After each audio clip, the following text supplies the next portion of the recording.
স্বার্থপর নিষ্ঠুর এই লতার থেকে একটা ফুল ছিঁড়লাম, দেখেছেন তো দুর্বলকে মাথায় তুললে কি হয়। খেজুর গাছটি এখন মৃতপ্রায়। পূর্ণবয়স্ক একটা খেজুর গাছ এই দুর্বল লতাকে মাথায় তুলেছিল, আশ্রয় দিয়েছিল। আশ্রয়দাতার অবস্থা কি হয় দেখেন। খেজুর গাছটি একসময় কাটা হয়েছে, অর্থাৎ রস সংগ্রহ করা হয়েছে। এই মৌসুমে সেটা করার সুযোগ নেই, কারণ এর মাথা ভেঙে গেছে। এই লতা কখনো এতটা উচ্চতায় পৌঁছাতে পারতই না খেজুর গাছ ছাড়া। অথচ লতার ভয়াবহতা দেখুন, নিষ্ঠুরতম রূপ দেখুন।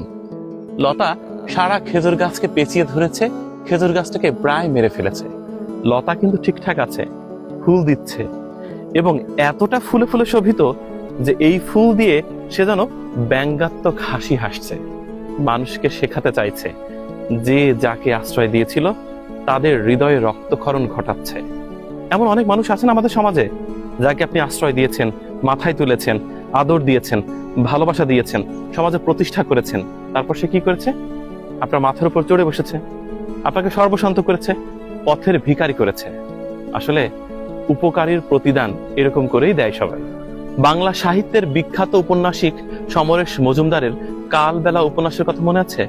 যেখানে লতা নামক একটি চরিত্র আছে, সেটা মূলত হিংসাত্মক বা ধ্বংসাত্মক প্রতীক হিসাবে লেখক চিহ্নিত করেছেন। দেখেন, এই খেজুর গাছটির একসময় যৌবন ছিল, এখন অসতিপর নুজ্জ বৃদ্ধার মতো বড্ড অসহায়। এই অসহায়ত্ব কেন? শুধুমাত্র এই লতাকে আশ্রয় দেওয়ার কারণে। এই খেজুর গাছটা ধ্বংসের আর কোনো কারণ আমরা দেখছি না। খেজুর গাছে লতা বেড়ে উঠেছে, খেজুর গাছ আশ্রয় দিয়েছে, আর আশ্রয়দাতাকে লতা নিষ্পেষিত করেছে। আমাদের সমাজে প্রত্যেকটি ক্ষেত্রেই এমন হয়।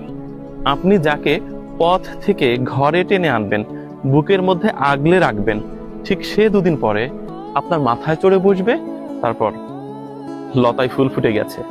অর্থাৎ তার জীবনে তখন অনেক ফুল রঙে রঙিন হয়ে যাবে, আর খেজুর গাছটির মাথা ভেঙে পড়েছে, খেজুর গাছটি শেষ হয়ে যাচ্ছে। আপনারও তাই হয়েছে। সুতরাং কাউকে আশ্রয় দেওয়ার আগে, অর্থাৎ দুর্বলকে মাথায় তুললে যেটা ঘটতে পারে সেটা কিন্তু খুব ভয়ানক। তবে সব ক্ষেত্রে নয়, অবশ্যই স্বার্থপর দুর্বলদের কখনো মাথায় চড়তে দেওয়া উচিত নয়। এটি হয়তোবা আমাদের অনেক কিছু শিখিয়ে গেল।